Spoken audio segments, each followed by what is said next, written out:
Fala aí, pessoal, tudo bem? Estamos juntos para mais uma aula de Quant e antes de mais nada eu quero pedir desculpas porque era para eu ter postado essa aula há alguns dias, só que eu me enrolei essa semana, não consegui me organizar direito, eu peço desculpas pelo atraso e por isso eu vou dar um pouquinho mais de prazo para vocês na hora da entrega das atividades, tá? O que a gente vai falar na aula de hoje, gente? Na aula de hoje a gente vai fazer uma revisão sobre reações de neutralização e a estequiometria por trás dessas reações. Então vamos lá. As principais análises que a gente vai ver em Quant são os métodos clássicos de volumetria, tá? De análise volumétrica. Em outras palavras, titulações. A gente vai estudar as titulações. Numa titulação, o principal instrumento que a gente utiliza é essa vidraria aqui, que é denominada bureta. Tá? A bureta ela é um instrumento que tem uma precisão muito grande no volume, ou seja, a gente consegue controlar quantidades bastante específicas de volume que a gente vai transferir da bureta para o nosso meio reacional. Tá? Então, como é que funciona uma titulação? Nós determinamos a quantidade de uma amostra através da variação do volume de uma solução de concentração conhecida, uma solução padronizada. O que é isso, gente? A gente vai, então, colocar na bureta uma solução que a gente conhece, uma solução cuja concentração a gente determinou e a gente padronizou. A gente sabe o quanto que tem de determinado reagente dentro da bureta. Tá? A padronização é um procedimento que a gente vai ver daqui a pouquinho. Tá? Em poucas palavras, o que é a padronização? A padronização é um processo no qual você confirma a concentração de uma solução. Tá?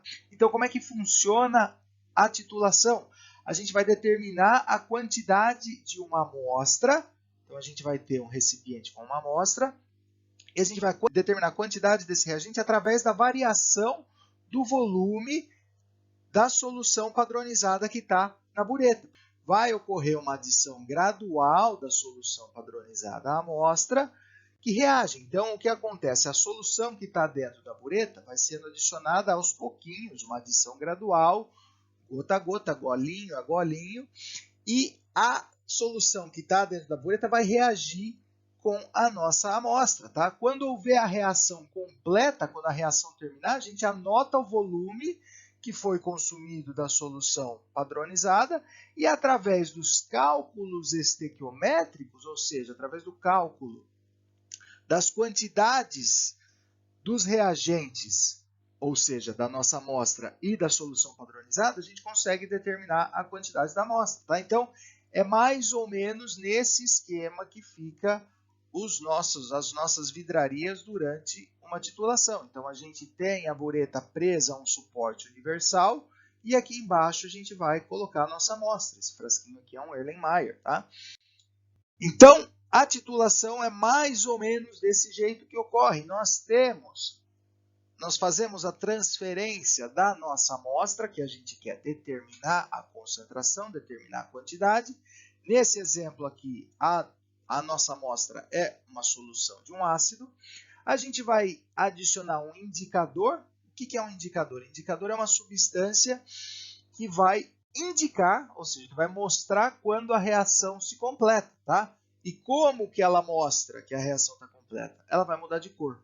Tá? Então, o que acontece? Nós adicionamos algumas gotinhas do indicador, nada vai acontecer. Posicionamos a nossa bureta já com a nossa solução padronizada no nível certo e fazemos a adição gradual da nossa solução padronizada. Se a nossa amostra é um ácido, o que tem que ser a nossa solução padronizada? Tem que ser uma base, tem que ser o oposto para que ocorra a reação. Né? Então, ocorre uma reação de neutralização, nesse caso. O que é uma reação de neutralização? Uma reação entre um ácido e uma base. Né? E quando o nosso ácido, a nossa amostra, for totalmente consumida, o indicador vai mostrar que a reação acabou mudando de cor. Com isso, a gente fecha a bureta e anota o volume, a variação de volume, para a gente poder fazer os cálculos estequiométricos. E é isso que a gente vai relembrar hoje. Essas continhas envolvendo a estequiometria de reações de neutralização. Beleza? Reações de neutralização, gente. Eu já comentei lá atrás. Reações de neutralização é uma reação entre um ácido e uma base que vai formar sal e água. Lembrando aqui que sal não é sal de cozinha, mas eu estou falando da classe de compostos inorgânicos. Tá? Então, a gente viu em química inorgânica algumas classes de compostos como ácidos, bases, sais, óxidos, enfim. Nesse caso aqui, para as nossas reações, para as nossas titulações ácido-base, a gente vai ter que trabalhar com a estequiometria das reações de neutralização. Então, vamos lembrar rapidinho aqui o que é um ácido mesmo, gente. Tem várias definições para ácido. Definição de Arrhenius, Ponsonby, Lewis, tá? Mas no nosso caso aqui, vale a definição de Arrhenius, tá? Ácidos são substâncias que em meio aquoso liberam íons H+, bases são substâncias que em meio aquoso liberam íons OH-, beleza? Então, a gente tem que ter em mente, gente, que a estequiometria dessas reações nem sempre vai ser 1 para 1. A gente pode precisar balancear essas reações porque nós temos ácidos monopróticos, dipróticos ou tripróticos. O que é isso mesmo, gente? Um ácido monoprótico libera um único H+, um ácido diprótico 2, ácido triprótico 3. Assim como as bases podem liberar mais de um OH-. Então, monobases liberam um OH-, dibases 2 OH-, tribases 3 OH-. Então, para as análises volumétricas, a gente quer a neutralização completa dos reagentes, ou seja, a gente não quer nem que sobre ácido, nem que sobre base. Então, para isso, a gente vai ter que ter quantidades equimolares de H+ e OH-. O que é uma quantidade equimolar? Mesmo número de mols. A gente vai ter que ter nessa reação o mesmo número de mols de H+ e de OH- envolvidos nessa reação. Beleza? Para isso, pode ser necessário balancear a reação, porque como a gente viu lá atrás, a gente pode ter ácidos que liberam mais de um H+, assim como bases que liberam mais de um OH-. Vamos ver alguns exemplos de ácidos e bases e de reações entre essas substâncias, para a gente lembrar um pouquinho, então. Então, exemplos de ácidos aqui. A gente tem ácido clorídrico e o ácido fosfórico. Tentem escrever a fórmula desses ácidos aí. Vamos ver se vocês lembram. Para as bases, hidróxido de potássio e hidróxido de cálcio. Tentem escrever a fórmula dessas substâncias. Então, para o ácido clorídrico é HCl, ácido fosfórico é o H3PO4. Hidróxido de potássio é o KOH, hidróxido de cálcio CaOH2. Então, observem o seguinte, o ácido clorídrico é monoprótico, libera um único H+. O ácido fosfórico ele é triprótico, libera 3 H+. Hidróxido de potássio, uma monobase, libera 1 OH-. Hidróxido de cálcio, uma dibase, libera 2 OH-. Então, vamos ver as reações entre esses dois ácidos e essas duas bases, começando pelo ácido clorídrico e hidróxido de potássio. Esse tipo de reação aqui é uma belezinha, porque o nosso ácido é monoprótico, a nossa base é uma monobase. A gente tem o ácido liberando 1 H+, e a base liberando 1 OH-, fechou, não precisa balancear nada, 1 para 1 resolve. Nessa reação aqui, nós vamos formar um sal. O sal vai ser o quê? Vai ser uma combinação do cátion da base, que é o cátion potássio, K+, com o ânion do ácido. O ácido clorídrico vai ter o ânion cloreto, Cl-. Então, o nosso sal vai ser o KCl e nós vamos formar uma água. Um H+ com um OH- se combinam formando uma água. Beleza? Tranquilo, suave, sem sofrimento. Nossa segunda reação vai ser entre o ácido clorídrico, que é monoprótico, e o hidróxido de cálcio, que é uma dibase, tá? Aí pode ser que a coisa não seja tão simples assim, porque o nosso ácido libera 1 H+, enquanto que a base libera 2 OH-. Então percebam que para a gente neutralizar uma base, que libera 2 OH-, a gente vai precisar de 2 H+, ou seja, a gente vai precisar de 2 ácidos clorídricos para cada base. Então, a gente vai ter que adicionar um 2 aqui, um coeficiente estequiométrico igual a 2 para o ácido clorídrico, porque aí sim, duas moléculas de ácido clorídrico vão liberar 2 H+, que podem neutralizar os 2 OH- da base. Com isso, nós vamos formar um sal, que é uma combinação do cátion da base, que é o cálcio 2+, com o ânion do ácido, que é o Cl-. A carga do Cl- é -1. A gente vai precisar de 2 cloretos para cada cálcio, tá? Consequentemente, nós formaremos quantas águas? A gente está reagindo 2OH- com 2H+. 1OH- com 1H+, forma uma água. 2OH- com 2OH+, vão formar 2 águas. Beleza? Vamos ver a próxima reação. Agora nós estamos fazendo uma reação do ácido fosfórico, que é triprótico, com o hidróxido de potássio, que é uma monobase. Então, nós estamos fazendo uma reação de um ácido que libera 3H+, com uma base que libera só 1OH-. Então, a gente vai precisar de 3 bases para liberar 3OH- para neutralizar o nosso ácido. Então, a gente vai ter que colocar um coeficiente estequiométrico aqui na frente do hidróxido de potássio igual a 3. Com isso, nós formaremos um sal que é o fosfato de potássio, K3PO4, mais 3 águas. 1H+ com 1OH- forma uma água, 3H+ com 3OH- formam 3 águas, beleza?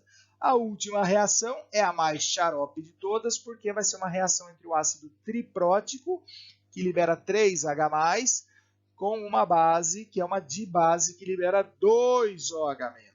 Nesse caso, o que a gente vai ter que fazer, gente? A gente vai ter que inverter aqui a quantidade de H+. A gente vai jogar para cá, que vai ser o coeficiente estequiométrico da base, vai pegar a quantidade de OH- da minha base e vai jogar aqui na frente do ácido, vai ser o coeficiente estequiométrico do ácido fosfórico. Então, a gente vai precisar de 2 ácidos fosfóricos e 3 hidróxidos de cálcio. Com isso, vamos pensar na quantidade de H+ e OH- que a gente está reagindo aqui. Cada ácido fosfórico libera 3H+, certo? Se a gente tem 2 ácidos fosfóricos aqui, se o coeficiente estequiométrico é 2, a gente tem 2 vezes 3, 6. A gente tem 6H+. A gente vai ter que ter 6 OH- da base. Vamos ver se a gente tem? Cada hidróxido de cálcio libera 2 OH-. Se a gente tem um 3 aqui na frente, a gente vai ter 3 vezes 2, 6 OH-. Fechou?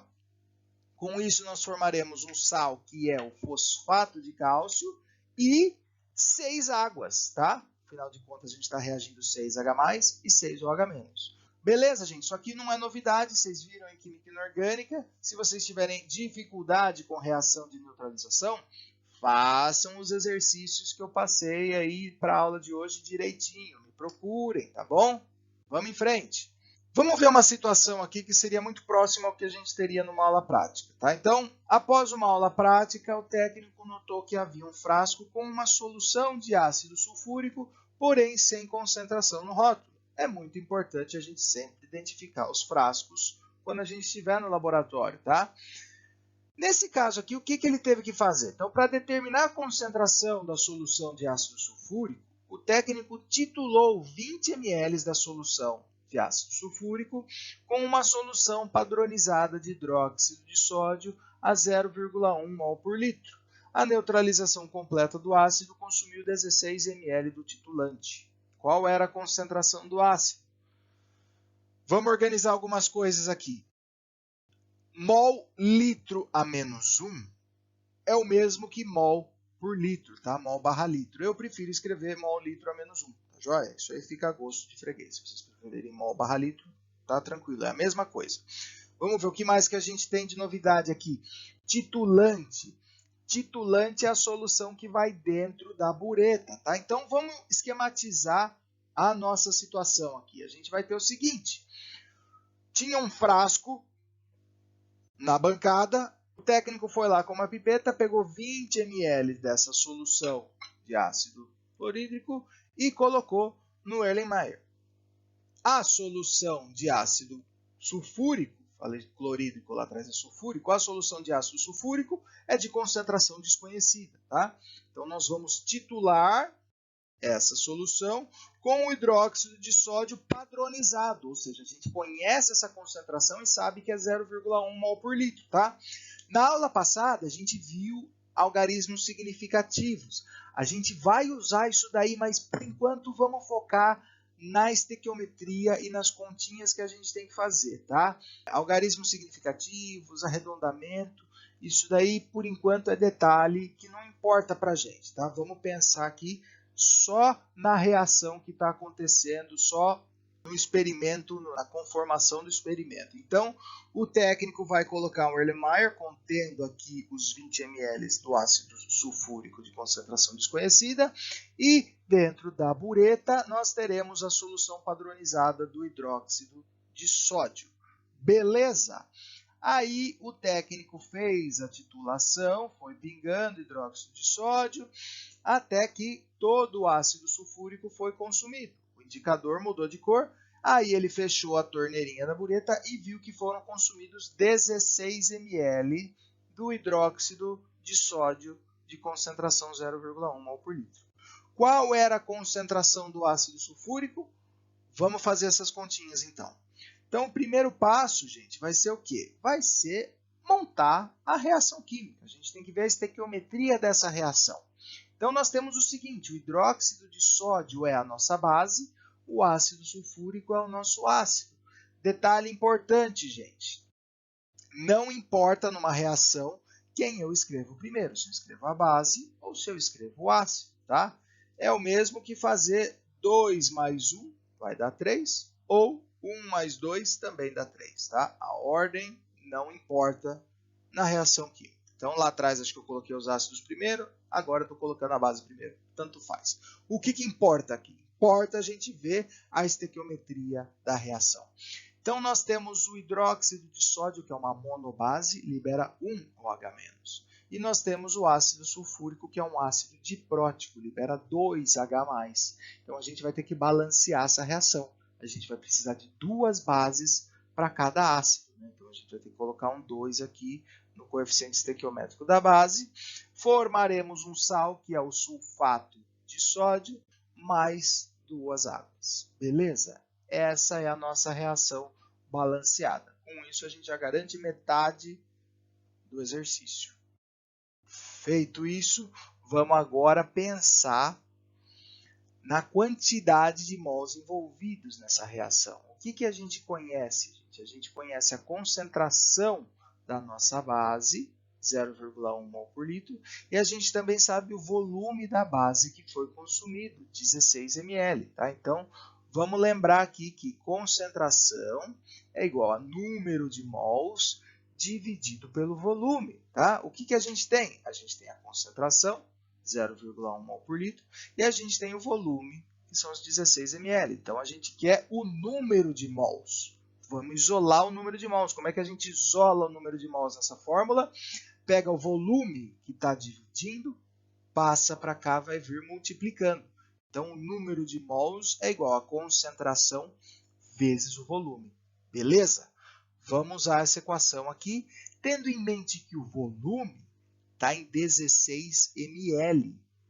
Percebam que a concentração está em litro, mol por litro. Então, a gente vai ter que converter esses 16 ml para litro. Tá? Então, a gente vai ter que dividir esse volume aqui por 1000. O mili é 10 a menos 3. Tá? Então, vamos fazer aqui o número de mols de hidróxido de sódio é igual à concentração, que é 0,1 mol por litro, vezes o volume expresso em litros, 0,016 litros. 16 ml, 0,016 litros. Litro vai cortar com litro a menos 1. O número de mols vai ser dado em mols, obviamente. Então, o número de mols de hidróxido de sódio é igual a 0,1 vezes 0,016. Então, o número de mols de hidróxido de sódio é 1,6 vezes 10 a menos 3 mol. Tá? Tentem ir se acostumando a usar notação científica, gente, a usar a potência de 10 para expressar um número, porque facilita bastante. Se a gente fosse escrever isso daqui sem usar a potência de 10, seria 0,0016. Você está adicionando muito zero no número. A chance de você comer um zero ou botar um zero a mais é muito grande. Então, usar a potência de 10 é mais negócio, é mais fácil. A chance de você errar é menor, beleza? Então, nós achamos o número de mols de hidróxido de sódio que foi consumido para neutralizar o ácido sulfúrico de concentração desconhecida. Com isso, fica fácil da gente achar a concentração do ácido sulfúrico. O que a gente vai ter que fazer para achar a concentração do ácido sulfúrico? A gente vai ter que achar o número de mols de ácido sulfúrico que reagiu na reação. E isso é fácil. Por quê? Porque a gente tem a estequiometria da reação. A reação está balanceada. A gente sabe que 2 mols de NaOH reage com 1 mol de ácido sulfúrico. A gente tem quanto? A gente tem 1,6 vezes 10 a menos 3. Então, vamos fazer uma regrinha de 3 para descobrir o número de mols de ácido sulfúrico. Então, a estequiometria diz que é 2 para 1. Se a gente tiver 1,6 vezes 10 a menos 3 de hidróxido de sódio, que foi o que a gente achou, quanto a gente vai ter de ácido sulfúrico? A gente vai ter X. Vai ser, na verdade, a metade, né, gente? Se é 2 para 1, se eu tenho 1,6, eu vou precisar de 0,8 vezes 10 a menos 3 mol. Então, essa é a quantidade de mols que eu tenho na solução desconhecida do ácido sulfúrico. Eu quero o quê? Eu quero a concentração do ácido. Então, tá fácil. Por quê? Porque pela estequiometria eu achei o número de mol de ácido sulfúrico. Tenho o número de mols, tenho o volume, que foram os 20 ml que o técnico pipetou. Para achar a concentração é fácil, porque a concentração é igual ao número de mols dividido pelo volume. Lembrando que a gente vai ter que expressar esses 20 ml em litros, como a gente fez lá atrás para os 16 ml. Né? Então, a concentração de ácido sulfúrico é igual ao número de mols, 0,8 vezes 10 a menos 3, que foi o que a gente achou pela estequiometria, dividido pelo volume, os 20 ml em litros, 0,020 litros. Resolvendo essa continha, teremos a concentração do ácido sulfúrico como sendo igual a 0,04 mol por litro. Beleza?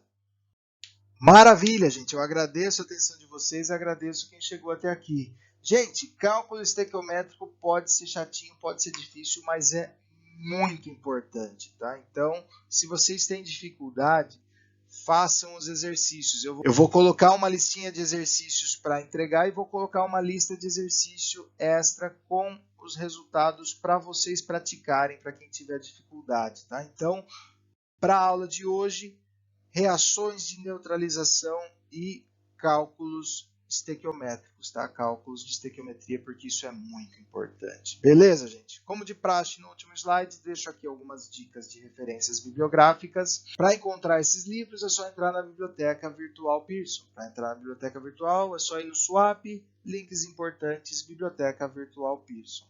Beleza, gente? Se tiverem com dificuldade, me procurem, me mandem um e-mail, me mandem uma mensagem no Moodle ou apareçam nos horários de atendimento, tá bom? Muito obrigado pela atenção, eu vou ficando por aqui, um grande abraço, cuidem-se e tchau!